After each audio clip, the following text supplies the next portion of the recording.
Dr. Hannah Yoon stood in the observation deck of Research Station Kepler 442.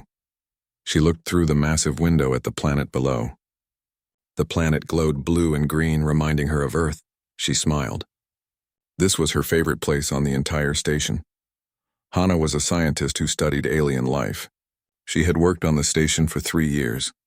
Her job was to learn about new species and understand how they behaved. It was exciting work, but also dangerous. Not all alien species were friendly. The station was quiet today. Most of the crew were sleeping or working in their labs. Hannah enjoyed these quiet moments. She was checking the air samples from the planet when something strange happened. She felt something touch her hair. It was gentle, like a soft breeze. Then she felt it again. This time it was different. Something was pulling her hair. Not hard, but enough to notice. Hannah froze. Her training took over. She remembered the rules. Move slowly, stay calm, assess the situation. She took a deep breath and slowly turned her head.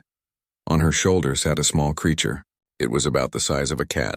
The creature had 6 legs and was covered in scales that looked like crystals. They shimmered in the light, changing colors from blue to purple to green. The creature had large eyes that seemed to glow softly. Hannah's heart raced. She recognized this species immediately. It was a Vekthari. The Vekthari were famous across the galaxy. They were predators, hunters that could kill prey much larger than themselves. Adult Vekthari were 7 feet tall and incredibly dangerous. Every species in the galaxy feared them, but this was not an adult. This was a baby, a cub. The little creature looked at Hannah with its big eyes.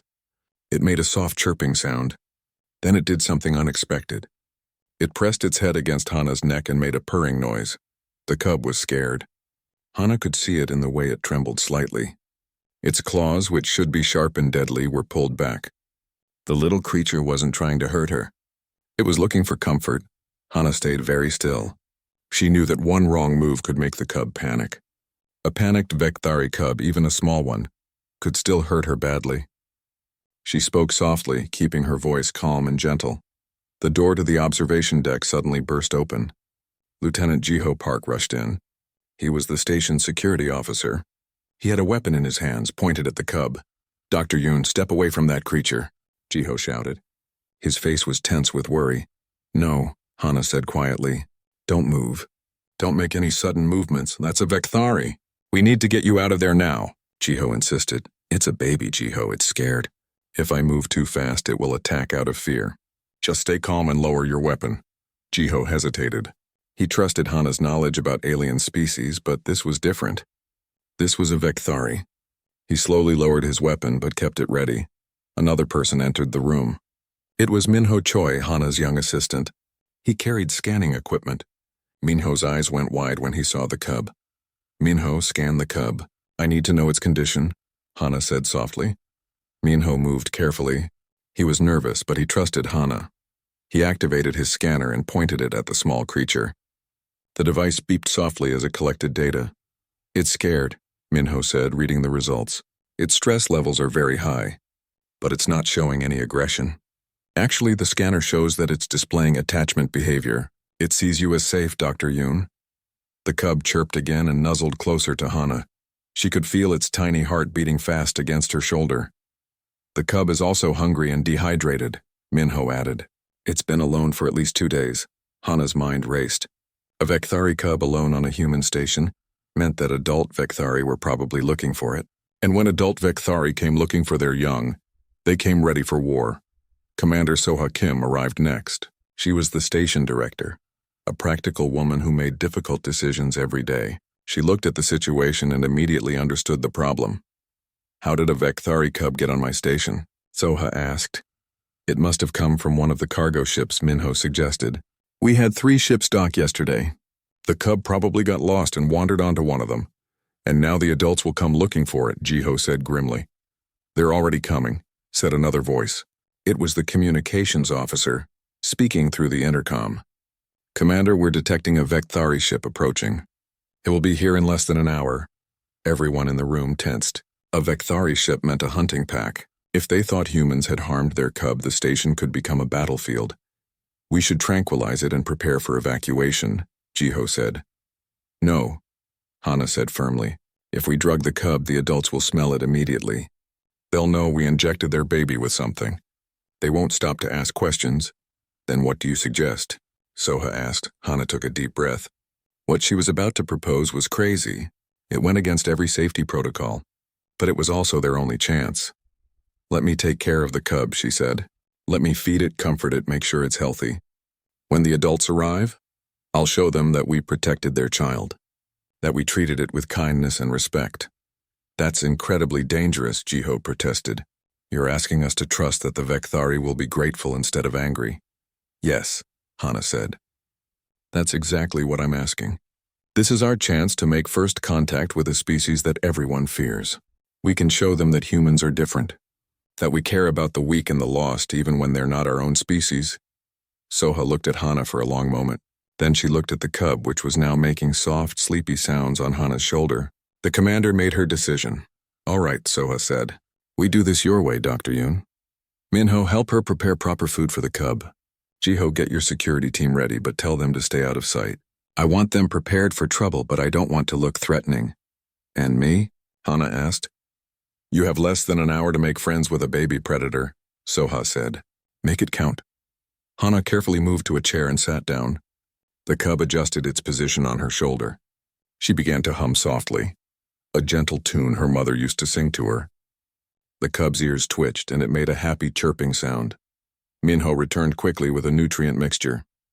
Hana carefully offered it to the cub. The little creature sniffed it cautiously, then began to eat. It was hungry and ate quickly, making small, satisfied sounds. As the cub ate, Hana talked to it softly. She didn't know if it could understand her words, but her tone was important. She spoke with kindness and warmth, the same way she would speak to any scared child. The minutes passed too quickly. The cub finished eating and curled up against Hana, finally relaxed enough to rest. Its crystalline scales had changed to a soft blue color, which Minho said indicated contentment. 5 minutes until the Vekthari ship arrives, the communications officer announced. Hana's heart pounded, but she kept her breathing steady. She couldn't let her fear wake the cub. Everything depended on the next few minutes. Would the adult Vekthari see her as a protector of their young, or as a threat that needed to be eliminated? She looked down at the small creature sleeping peacefully on her shoulder. Its tiny claws were still retracted, its breathing slow and even. Despite being a predator, despite coming from a species that terrorized the galaxy, this little one had trusted her. It had chosen her as its safe place.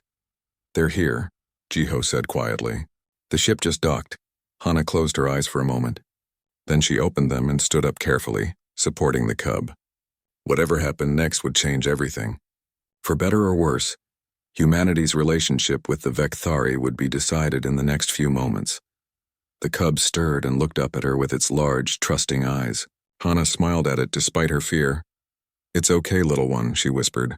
Your family is here. The docking bay doors opened with a hiss. Hana stood in the center of the bay, still holding the sleeping cub. Commander Soa stood beside her. Minho and Jiho waited nearby, trying to look calm but failing. 3 figures emerged from the Vekthari ship. They were massive, much larger than Hana had expected. Each one stood over 7 feet tall.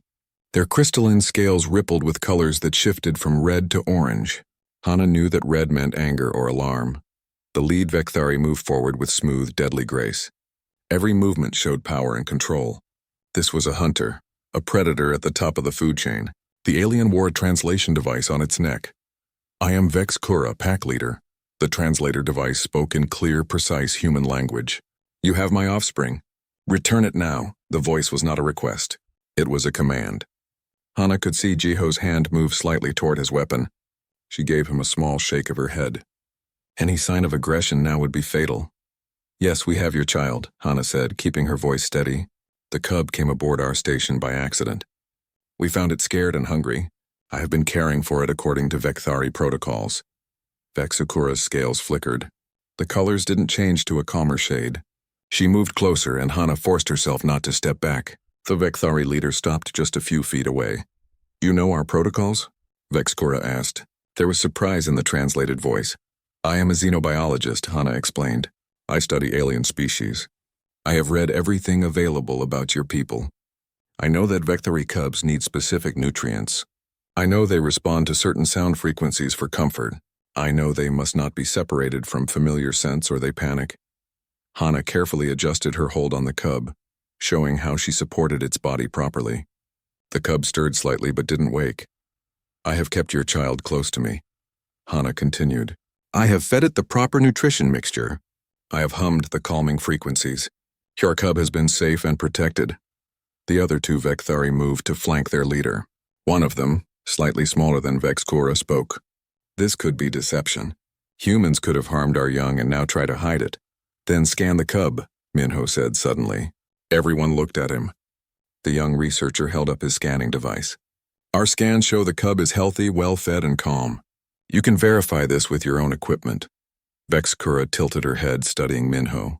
Then she pulled out a Vekthari scanner. She pointed it at the sleeping cub from a distance. The device made soft clicking sounds.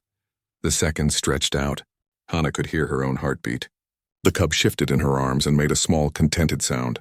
Its scales were still the soft blue color of happiness. The readings are accurate, Vexkura said finally. My offspring is healthy and shows no signs of distress or harm. She paused. It also shows strong attachment markers to the human holding it. Hana took a breath. This was the critical moment. Your child was lost and afraid. When it found me, it chose to trust me. I could not refuse a frightened youngster, no matter what species it belonged to. Vexakura's scales began to change. The red faded slowly, replaced by shades of blue and purple. You care for young that are not your own species? Yes, Hana said simply. It is part of who we are as humans. We protect the vulnerable. We help those who are lost. We care for children even when they are not ours. This makes no sense, the third Vekthari said. There is no strategic advantage. No genetic benefit. Why waste resources on another species' young? Commander Soha stepped forward. Because it is the right thing to do, she said firmly. Humans believe that protecting children is not about strategy or advantage. It is about basic compassion. Minho pulled up a data display on his tablet. May I show you something? He asked nervously. When Vexakura nodded, he projected images into the air. The images showed humans throughout history. Humans rescuing baby animals from disasters. Humans caring for orphaned wildlife. Humans treating injured creatures from other planets. Humans adopting alien pets and raising them as family. This is human nature, Minho explained. We evolved as social creatures. Our survival depended on caring for our young and helping each other. Over time, this instinct expanded. We began to care for other species too. It is not logical. It is not always practical, but it is who we are. Vexkura watched the images carefully. Her scales shifted through several colors as she processed this information. The other two Vekthari also studied the display with obvious interest. In all my years, Vexakura said slowly, in all my travels across the galaxy, I have never encountered such behavior. Most species fear us. They avoid us. Some try to fight us, but never has another species cared for our young. At that moment, the cub woke up. Its large eyes opened and looked around. It saw Vexkura and immediately made excited chirping sounds. But it didn't leap from Hana's arms. Instead, it looked between Hana and Vexakura, as if confused about where it should go. Vexakura made a soft sound, a clicking purr that was clearly a call to her offspring. The cub chirped back but nuzzled against Hana's neck one more time before slowly climbing down. Hana knelt down and gently set the cub on the floor. The little creature ran to Vexkura, who scooped it up with surprising gentleness.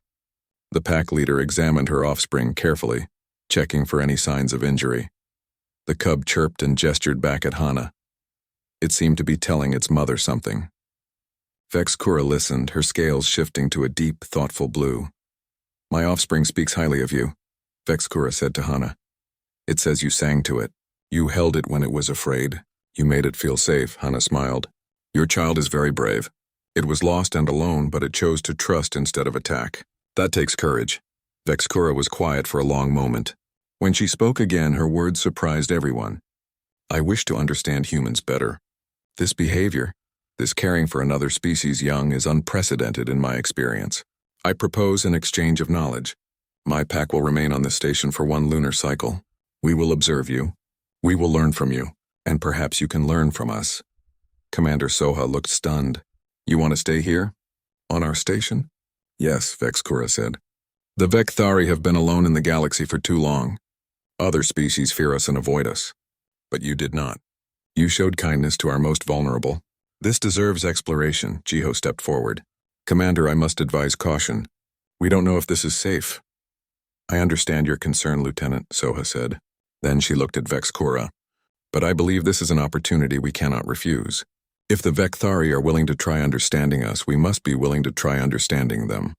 Vexkura's scales brightened to a warm gold color. You honor us with your trust.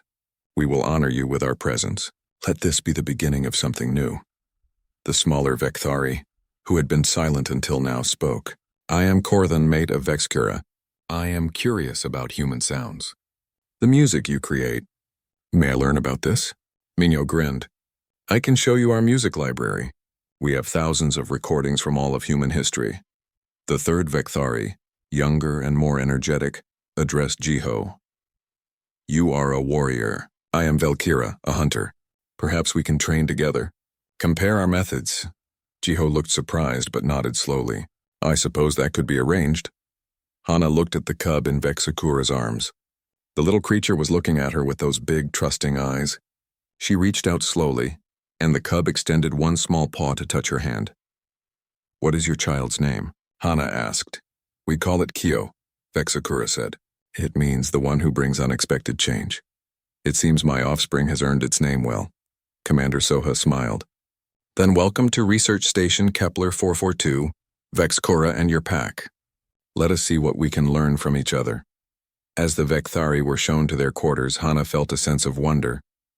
Something amazing had just happened. A species that the galaxy feared had chosen to trust humans, all because a frightened cub had tugged on her hair and found comfort instead of threat. Little Kyo looked back at Hana one more time and made a happy chirping sound. Hana waved at the cub. She knew that this moment would change everything. The question was, would it change things for the better? Only time would tell. The first week with the Vekthari on the station was strange for everyone. The humans tried to act normal, but having 3 massive predators walking through the corridors made that difficult. The Vekthari watched everything with intense curiosity. Hana spent most of her time with Vexkura and Kyo. The cub followed her everywhere. When Hana worked in her lab, Kyo would curl up nearby and watch. When Hana ate in the cafeteria, Kyo sat beside her chair.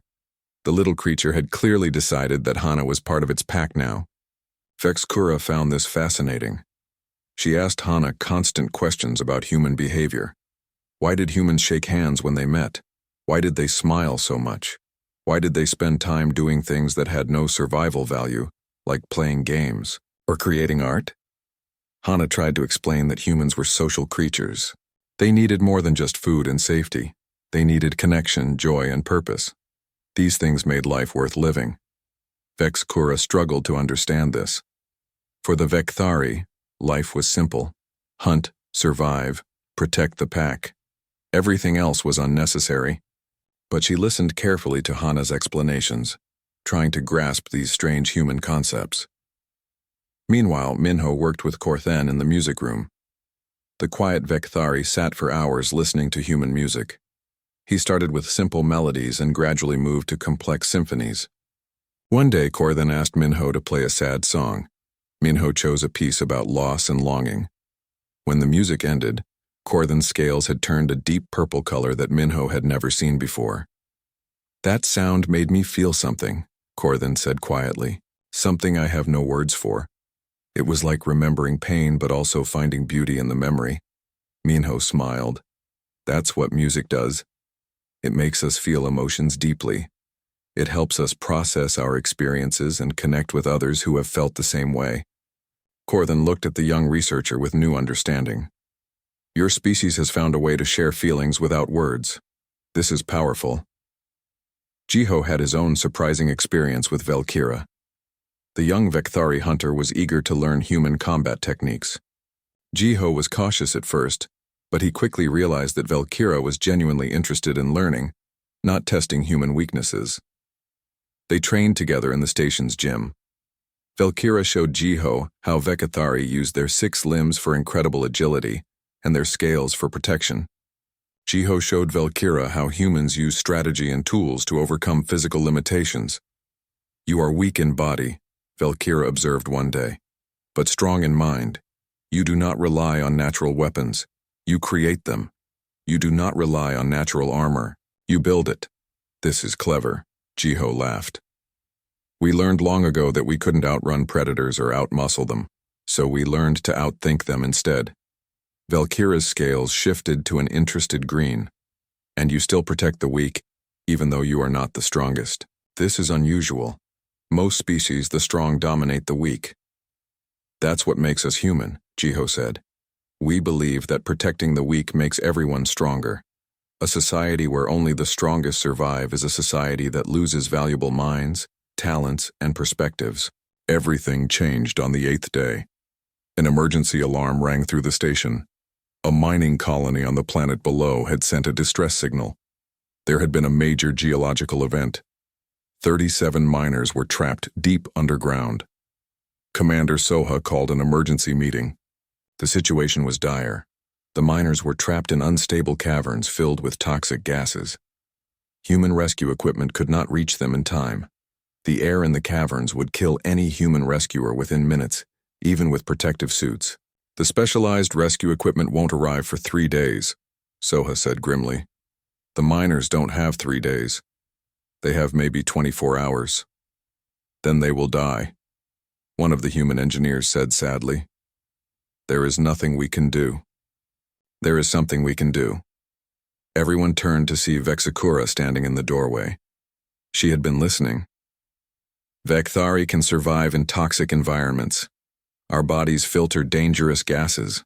Our scales protect us from heat and pressure. We can reach your trapped people. The room fell silent. Soha looked at the Vekthari leader with surprise. You would do this? Risk your pack to save humans you barely know? You protected my offspring when you had no reason to, Vexkura said. You showed kindness to a stranger's child. How can we do less for you? Jiho stood up. If the Vekthari go down there, I'm going with them.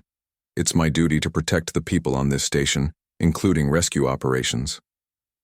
You will die, Valkyra said bluntly. Your protective suit will not last long enough. Then I'll die doing my job, Jiho said firmly. Valkyra's scales flickered with what might have been respect. You have the heart of a hunter. Very well. I will keep you alive. The rescue mission was prepared quickly. Vexkura, Korthan, and Valkyra would enter the toxic caverns. Jiho would accompany them in the best protective suit available. Hana would coordinate from the surface, monitoring everyone's vital signs.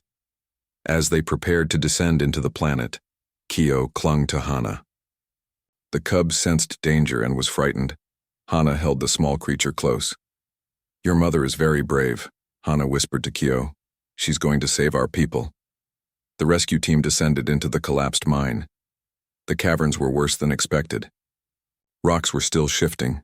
Gases billowed up from deep cracks. The temperature was extreme, but the Vekthari moved through it all with practiced ease. Their scales glowed softly in the darkness, providing light. Their superior senses located the trapped miners. Vexkura's ability to remember patterns helped them navigate the unstable tunnels. Jiho followed as best he could. His suit protected him, but barely. The heat was overwhelming. The toxic gases pressed against his helmet. He could feel the suit beginning to fail.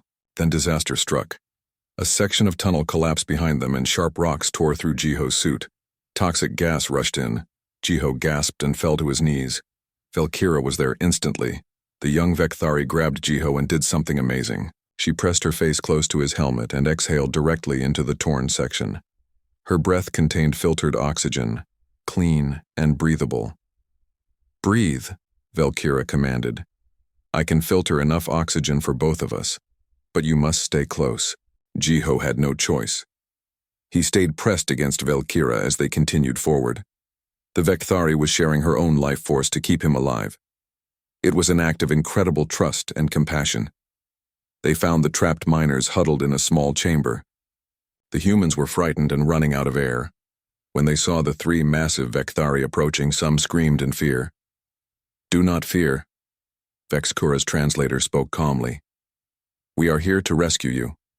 We will carry you to safety. The miners stared in disbelief. Vekthari, the feared predators of the galaxy, were rescuing them. It seemed impossible.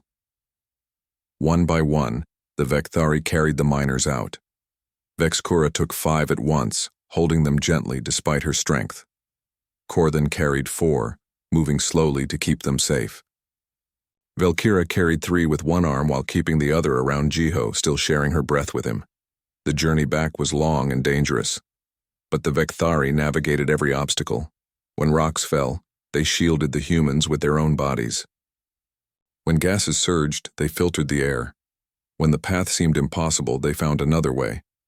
Finally, they emerged from the mines. All 37 miners were safe. Some needed medical attention, but all were alive. The rescue was successful. Jiho collapsed as soon as they reached the surface. Velkira gently laid him down. Medical teams rushed forward. As they carried Jiho away, he looked back at Velkira. "You saved my life," he said weakly. Velkira's scales turned a warm gold. "You were willing to die for your pack members. That is the mark of a true warrior. I could do no less for a warrior I respect." News of the rescue spread quickly. The miners told everyone what the Vekthari had done, how the feared predators had risked their lives to save humans, how they had been gentle and protective, not savage or cruel. That night, Vexkura came to see Hana. Kyo was already asleep in Hana's quarters, curled up on a cushion near her bed. The pack leader looked at her sleeping offspring with obvious affection.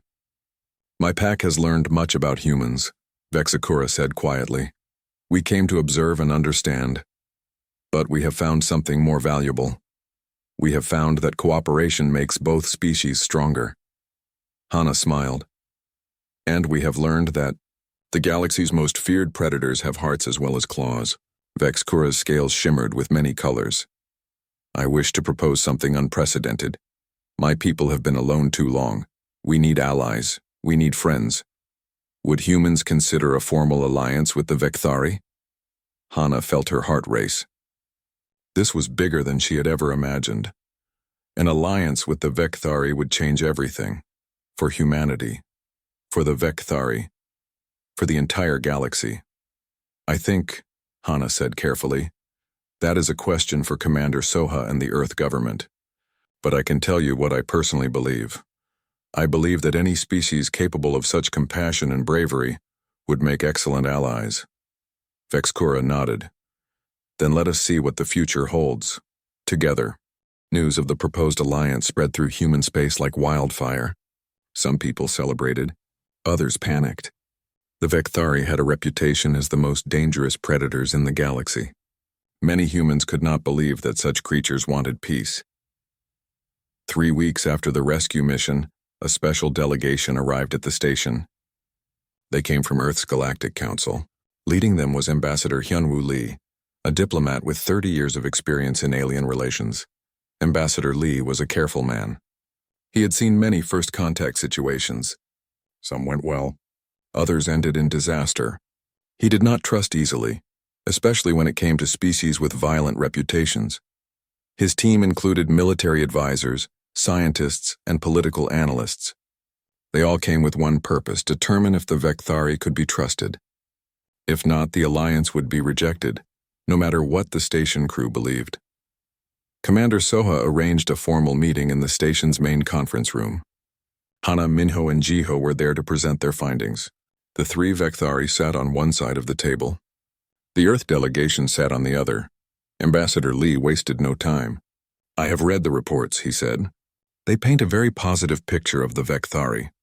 But I must ask the difficult question: what do the Vekthari gain from this alliance? Species do not form partnerships without reason." Vexkura's scales shifted to a serious gray. She looked directly at the ambassador. "You deserve honesty. I will give it to you. The Vekthari are dying." The room went silent. Everyone stared at Vexkura. Even Hana looked shocked. This was new information. "Our species has been isolated for centuries," Vexkura continued. "Other species fear us. They avoid us. They will not trade with us or interact with us. This isolation has created a genetic problem. Our gene pool is too small. Each generation is weaker than the last. In a few hundred years, the Vekthari will be extinct." Kor then spoke for the first time in the meeting. We do not need soldiers from you. We do not need weapons. We need knowledge. Your medical science. Your genetic technology. These things could save our species. One of the military advisors, a man named Sun Ho Nam, stood up. So this is about survival. You need us more than we need you. That makes this alliance unbalanced. That is incorrect, Minho said firmly. He pulled up data on the conference room display. The Vekthari have abilities that would benefit humanity greatly. Their sensory capabilities are superior to any technology we possess.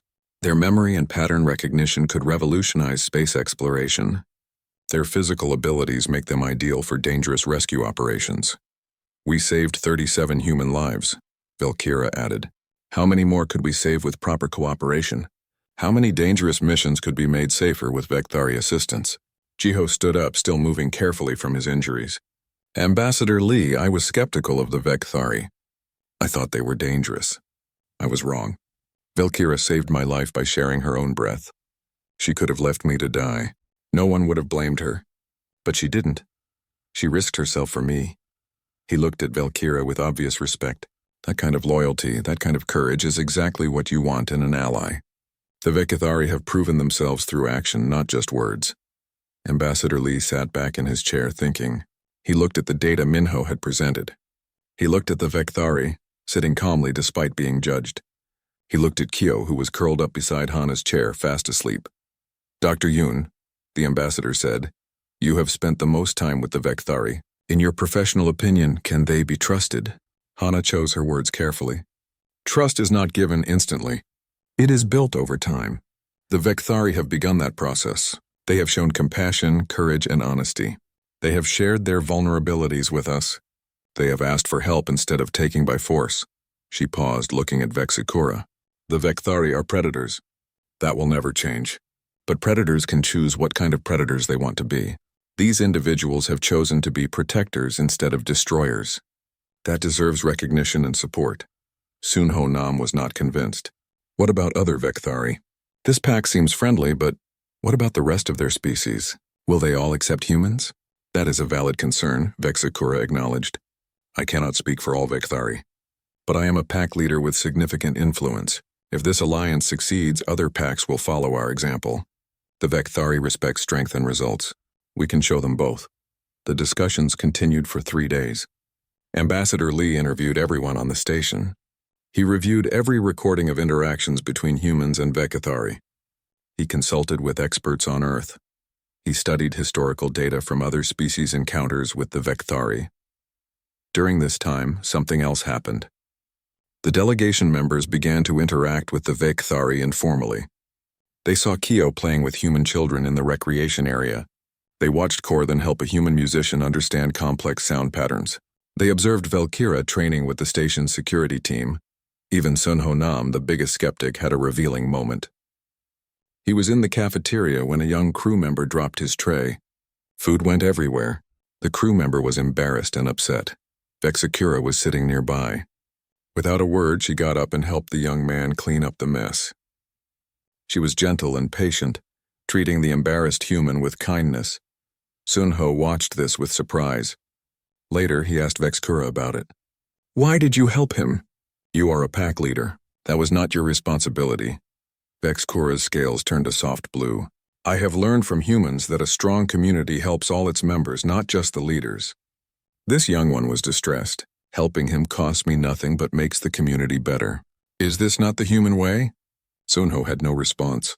He realized that the Vekthari were not just tolerating humans. They were actively learning from them and adopting human values. On the 4th day, Ambassador Lee called a final meeting. Everyone gathered in the conference room. The tension was thick. This decision would affect billions of lives across human space. I have consulted with Earth's Council. Ambassador Lee began. I have reviewed all the evidence. I have spoken with experts and witnessed the interactions personally. I am prepared to make my recommendation. Everyone held their breath. Hana found herself holding Kyo close. The cubs seemed to sense the importance of the moment. My recommendation is this, the ambassador said. I believe that an alliance with the Vekthari serves humanity's interests. More than that, I believe it serves the interests of a better galaxy. If we reject partnership with a species simply because others fear them, We become part of the problem, not the solution. He looked directly at Vexkura. The Vekthari have shown courage, compassion, and honesty. They have asked for help and offered assistance in return. They have proven themselves worthy allies. Therefore, I recommend that Earth approve this alliance with full support. Relief washed through the room. Minho grinned widely. Jiho nodded with satisfaction. Commander Soha allowed herself a small smile. The Council's vote will take place in 2 days, Ambassador Lee continued. But I am confident it will pass. Begin preparing the formal alliance documents. Vexkura stood. Her scales shimmered through multiple colors, showing emotions too complex to name. You honor us with your trust. We will prove worthy of it. 2 days later, the vote came through. The Earth Council approved the alliance with a narrow but sufficient majority. Research Station Kepler 442 would become the site of the first permanent human Vekthari cooperative facility. The signing ceremony was formal and historic. Commander Soha signed for humanity. Vexkura signed for the Vekthari. Ambassador Lee witnessed the document. The alliance was official, but the ceremony also included something unusual. At Hana's suggestion, they added a personal element. Kyo, the little cub who had started it all, placed its small paw print on the document beside the signatures. This cub brought our species together, Hana said. It is only right that Kyo be part of this historic moment. The celebration that followed was genuine and joyful. Humans and Vekthari mingled freely. Food was shared. Stories were exchanged. Music played. It was a glimpse of what the future could be. But as the celebration continued, Ambassador Lee pulled Hana aside. His expression was serious. This alliance will face challenges, he warned. Not everyone in the galaxy will be happy about this. Some species have old grudges against the Vekthari. Others will see this as humans being too naive. Be prepared for opposition, Hana nodded. I understand. But we have proven that cooperation is possible. If others oppose us, we will show them the same thing we showed you. We will prove them wrong through our actions. Ambassador Lee smiled slightly. That is exactly the right attitude. Good luck, Dr. Yoon. You have started something remarkable here. As the celebration wound down, Hana stood in the observation deck with Vexkura. Kyo was between them, happy and content. The three of them looked out at the stars. What comes next? Hana asked. The hard work, Vexkura replied. Building trust takes time, but we have made a strong beginning. Together we will show the galaxy that even the most unlikely allies can create something beautiful. Kyo chirped happily and tugged on Hana's hair, just like that first day. Hana laughed and petted the cub gently. Such a small gesture had changed everything. 6 months passed since the alliance was signed. Research Station Kepler 442 had transformed into something remarkable. 20 Vekthari now lived and worked alongside 50 humans. The station had become a symbol of what was possible when two species chose cooperation over fear. Hana and Vexkura now shared the position of station director. They made decisions together, combining human creativity with Vekthari practicality. Their partnership worked so well that other species began to take notice. Kyo had grown significantly. The young Vekthari was now the size of a large dog. But despite growing bigger and stronger, Kyo still followed Hana everywhere. The cub had become a unique individual, learning both Vekthari hunting skills and human scientific methods. Minho's research team had achieved something incredible. By combining Vekthari sensory abilities with human computer technology, they created a new type of deep space scanner. The device could detect habitable planets with accuracy that exceeded anything previously possible. The discovery attracted attention from across the galaxy. Some species wanted to purchase the technology. Others wanted to form partnerships similar to the Human Vekthari Alliance. The station received diplomatic requests almost daily, but not all attention was positive. The Korshan Collective, a powerful military federation, viewed the alliance as a threat. The Korshan had fought wars against the Vekthari in the past. They believed that humans were making a terrible mistake. One morning, 5 Korshan warships appeared near the station. They did not attack, but their presence was clearly threatening. Commander Soha received a message from the Korshan leader. The message was simple and direct. Dissolve the alliance with the Vekthari or face the consequences. The Korshan claimed that humans were too inexperienced to control such dangerous allies. They gave the station 3 days to comply. An emergency meeting was called. Everyone gathered in the conference room. The mood was tense. The Corsian were not making empty threats. They had the military power to destroy the station if they chose to. "We should evacuate," one of the human engineers suggested. "We cannot fight 5 warships." "Evacuation is not the question," Vexkura said calmly. "The question is whether you will abandon this alliance to save yourselves. I will not blame you if you choose survival. My pack can leave peacefully." Commander Soha stood up. Her face was determined. "We will not abandon our allies. The Vekthari saved human lives. They have worked beside us with honor and dedication. If the Corsian want to threaten us, let them. We will not betray our friends." Jiho nodded. "I agree. If we give in to threats now, we show weakness. We tell the galaxy that human loyalty can be bought or scared away. That is not who we are. But we need to be smart about this," Minho added. "We cannot win a military conflict. We need a different strategy." Hana had been quiet thinking. Now she spoke. "The Corsian fear the Vekthari because they have only experienced them as enemies. They have never seen what we have seen. They need to understand that the Vekthari have changed, or rather that we have helped them express a different side of their nature." "What do you suggest?" Soha asked. "We broadcast our story to the entire galaxy," Hana said. "We show them recordings of human Vekthari cooperation, the rescue mission, the research projects, the daily life on this station. We show them that this alliance is real and beneficial to both species." Vexkura's scales shifted to an interested green. "You want to use truth as a weapon. Show the galaxy that their fears are based on incomplete information." "Exactly," Hana said, "and we include a message directly to the Corsian. We acknowledge their history with the Vekthari. We understand their fear. But we ask them to consider that people can change, that old enemies can become new friends if given the chance." The plan was implemented immediately. Minho compiled recordings showing the best moments of human Vekthari cooperation. Jiho included footage from the mine rescue. Hana recorded a personal message explaining how Kyo had brought the 2 species together.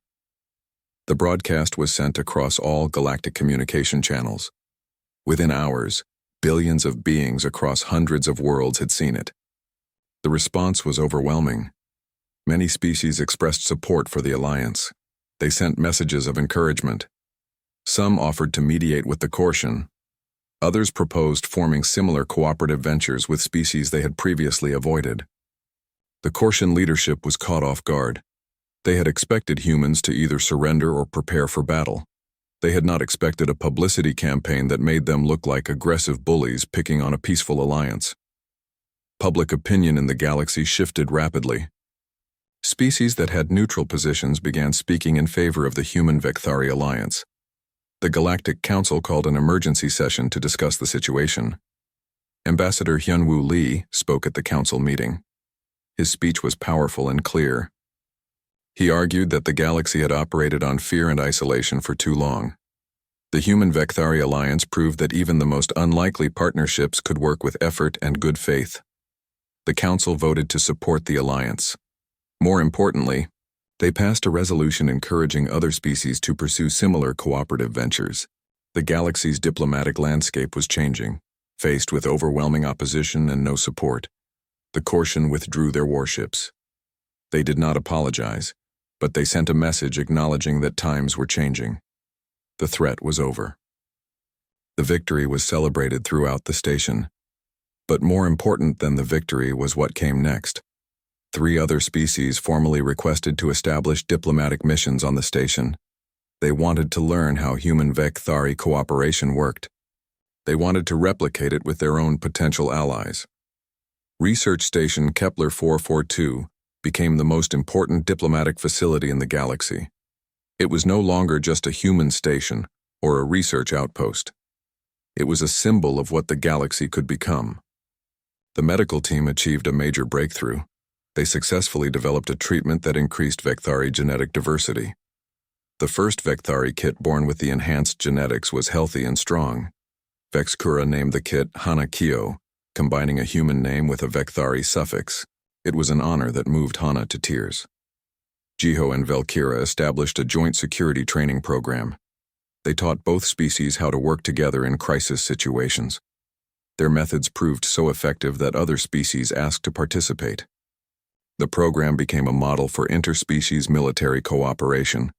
Minho published his research on successful interspecies cooperation. His work emphasized that technology alone was not enough.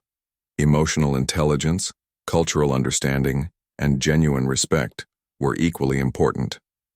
His papers became required reading at every Xenology Institute in human space. Kyo grew into a remarkable individual. The young Vekthari was fluent in both human and Vekthari communication. Kyo could hunt with the precision of a predator and analyze data with the logic of a scientist. When Kyo reached maturity, the young Vekthari chose to join the Human Diplomatic Corps. It was unprecedented, a Vekthari choosing to represent human interests in galactic affairs. But Kyo explained that there was no contradiction. Humans and Vekthari were packmates now. Representing one meant representing both. One evening, a year after the alliance began, Hana stood in the observation deck. It was her favorite place, the spot where everything had started. She looked out at the stars and reflected on how much had changed. She felt familiar claws gently tug her hair. She smiled and turned. It was not Kyo this time. It was one of the new Vekthari cubs that had been born on the station. The little creature chirped at her with trusting eyes. Hana carefully picked up the cub and held it close. The cub's scales turned a happy blue and it began to purr, just like Kyo had all those months ago. Vexakura entered the observation deck. She saw Hana holding the cub and her scales shimmered with warm colors. "The young ones have learned from Kyo," she said. "They seek out humans for comfort. They see you as part of the pack." "And I see them as family," Hana replied softly. "It is strange how things change. A year ago, I would have been terrified to hold a Vekthari cub. Now it feels natural." Commander Soha joined them, carrying a data tablet. "I have news from Earth. They want to establish 5 more cooperative stations like this one. Apparently, 17 other species have expressed interest in forming alliances with humanity, inspired by our success with the Vekthari." Hana looked surprised. 17 species? Because of what we did here? "Because of what you did," Soha corrected. "You chose compassion over fear. You protected a frightened cub when you could have called security. That single act of kindness changed the galaxy's future." Kyo entered the observation deck, now fully grown and impressive. The young Vekthari scales were a unique pattern, showing both Vekthari colors and hints of something new, something that represented the blend of 2 cultures. "I leave tomorrow for my first diplomatic mission," Kyo announced. "I will represent our alliance at the Galactic Council." Hana felt proud. The small cub she had comforted was now a bridge between worlds. "You will do wonderfully. You understand both species better than anyone." Kyo looked at Hana with those same large, trusting eyes from so long ago. "I learned from the best teacher. You showed me that different species can be family. Now I will show the galaxy the same thing."